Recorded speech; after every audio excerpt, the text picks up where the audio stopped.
wasanka fufuo party tim abusia brade ni di wate enkwan bia opa bia benya wa ha buramunam bia wo pa bia benya wa ha efia boa fie nam bia wo pa bia benya wa ha embre koto enwa supaku adwene renkwan green soup abenkwan bibia bibe wa ha brane di free yanyu ska free bra ne yedidi na abusia ni nkomode bia meka se ye ni de yade bia sabi wotena se ye nhwe ha ma efri wonsa ni nya ne be ye den last week ye di enkomo bi sa na fa so bua na ni negu so se ya wo hu se ha obi abada ni so ye ni wisi enye hwe na nso na ntini ne ahoma na ewo na ni nachi no enya ha woni baba ho so na se anifremu ana wokọ glaucoma ho nkomo ene ye bedie no na Dr. Aka Heatbeat Homeopathic Clinic ne ho ena ye ne betwetwe sa enkomo na yaji emu nkyiremu ye kwa befa so abo ye ni ho ba ne ne ma wose edi gu akwan mu a sa glaucoma ye ka ho asem no enkoba se bedum pempenso bi na ho ye ho hwe na enye ye Dr. Aka memo akwa aba ye da se ene wa ba ja woni ye ba be ye sa nkyirikire me da was matraba na mwakachi boko the Heatbeat Homeopathic Clinic e ho boko oh bibia design wa won paibo ye da nyakopon ase ye ni glaucoma ho enkomo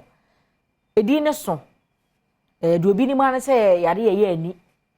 menim se yare ne do so yare kan ni ne do so ba na ye center on glaucoma ye ni nkomo ye ka se glaucoma ye yare ben a me da was ozika no mechia henetiefo na ye na ahwefo so anope ye beka yareba osei enwa ho asem na wopotoka simo na wofan glaucoma yes ye ka glaucoma o ye yareba tibia a oka enwan titir enyin ana enwan nature intin a ozi optic nerve na impene pii no onye enwa numu ahoma obwa ma insu wenwa no ho ama no ho ansei enam imbomun dem ahumi ta kosor wo glaucoma dem ahumi wo friend intraocular pressure okay ono na obwa ma insupa wenwa no ho a wo friend no aqueous humor na glaucoma yeka ho asemi otum so si wa bra ahoma owo enwa no mun oye pepepe glaucoma osei optic nerve na ozi kanen David etimisi abra still no ano bibia ye pepepe mopoche nyo osi papa inti na ode ba yan hwan glaucoma osai optic nerve na ozi kanen o manyin ane enwan no don oye gusu ane kusu na ozizi kokana osai enwan kra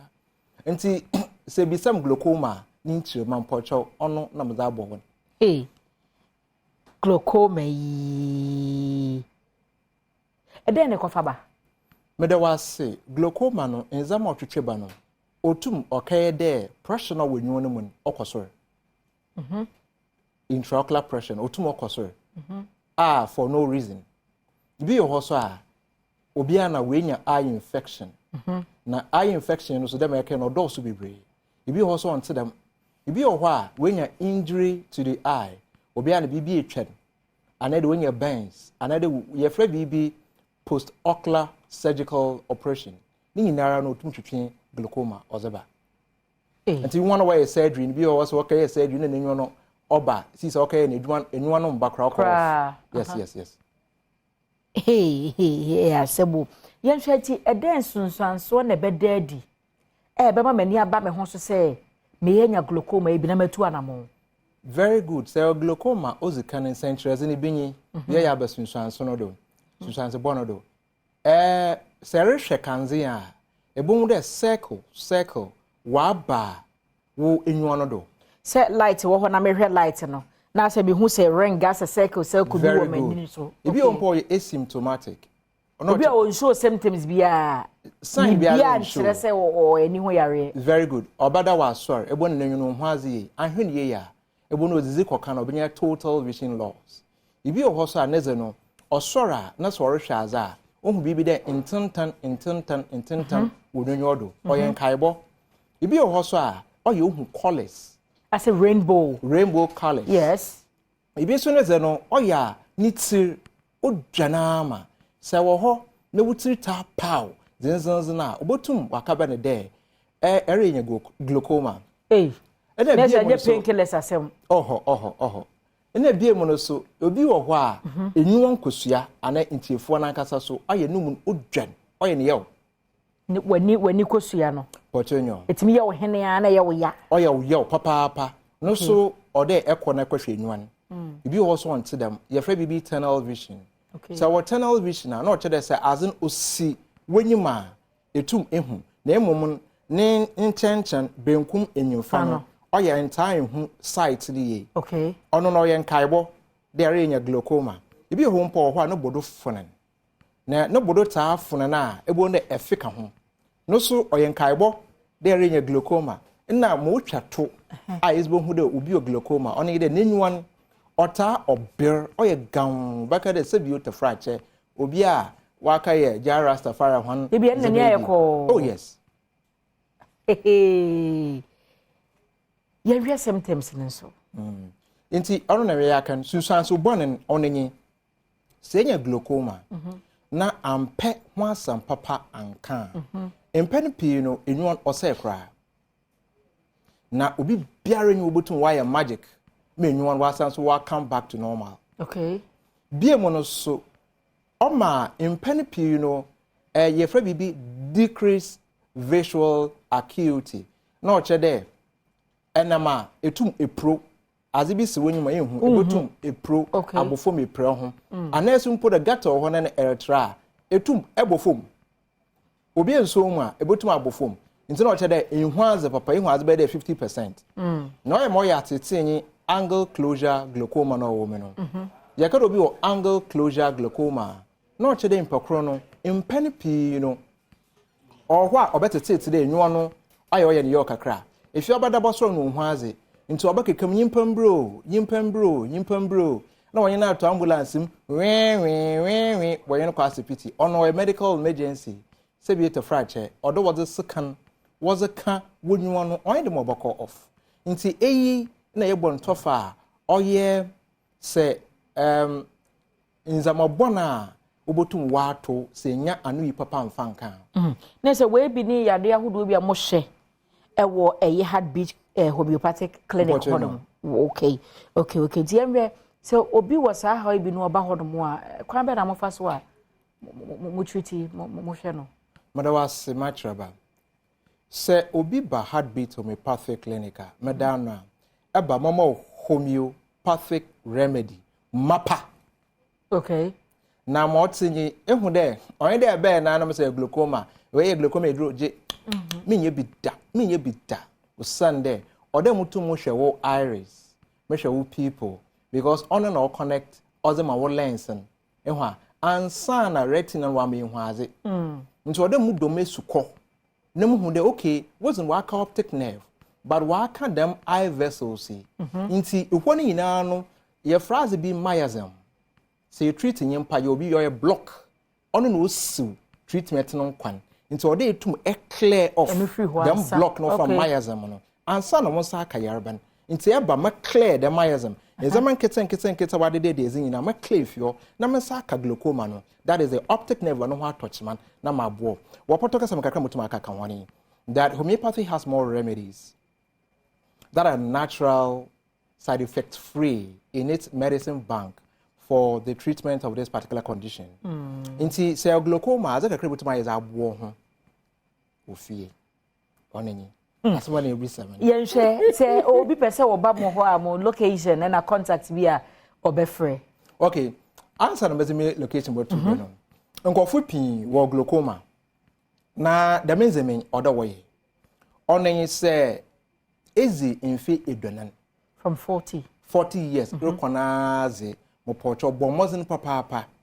de ezo hu boko asipiti biara a oye papa sambam hu pa kwa asipiti betima kwa abana asipiti ekwa keke de doctor bebere mo hwede pressure na o menyomu no oteden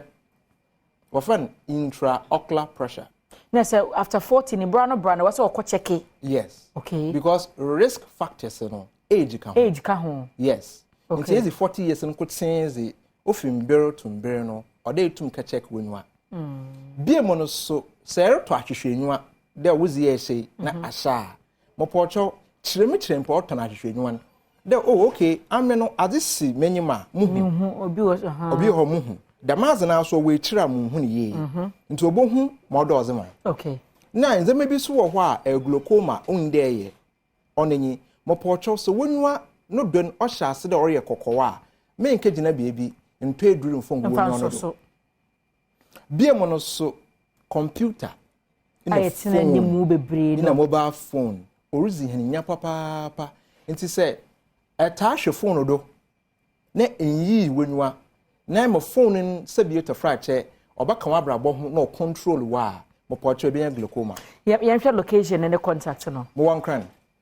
ebe nkran na ebe hum wo La Paz edu La Paz ndu me clinic ebe hum wo nyameche traffic light we are kesi bi si ho our friend Kata Hostel nature ho school bi ho our friend Crown Prince International Academy mini share wo ekobo asa mo Time FM nature ho nyame so Mugabe Junction ekosunyane mo sunyane teaching hospital ni twani mu second gate penkwase Cape Costa mo bro no bi ho our friend menya menwu mestre na from number bibinya na from number or 0243 33 7826 0243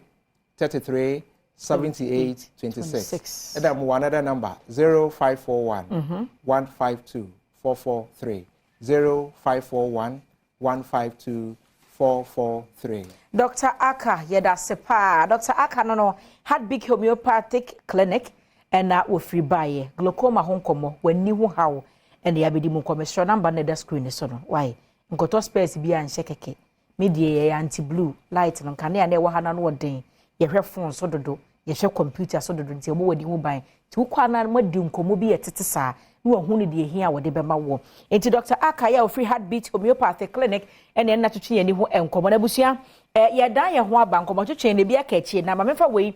from one San Franco Trading Enterprise say Nokia phone, Samsung, iPhones, be a upe be a robber mobiato, smart TV, tabletop fridges, CCTV cameras, Franco air conditioners, ni na wodi biaba. Download the Franco app on your phones who be one name moto ni nego. And for Franco number or Google number na mebe ba ma wono 0246 422 338 and 0555 939311 near me and 0555 939311 baby I will be an order na wutua obe deliver sa number yin kwa na wo friend ya or the be money bus or the be money flight baby a the ope bia no or the be ma ebusia na ye homra na kai se fufuo party ni baso Easter Monday e wo Joy FM ha ye ba nko ba twetwe de aka echi no e betwa so